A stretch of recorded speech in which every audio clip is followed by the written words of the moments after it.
قل سيروا في الأرض فانظروا كيف كان عاقبة الذين من قبل كان أكثرهم مشركين فأقم وجهك للدين القيم من قبل أن يأتي يوم لا مرد له من الله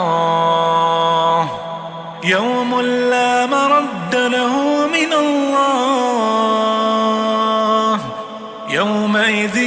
يصدعون من كفر فعليه كفره ومن عمل صالحا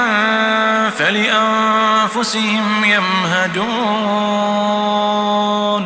ليجزي الذين آمنوا وعملوا الصالحات من فضله إنه لا يحب الكافرين.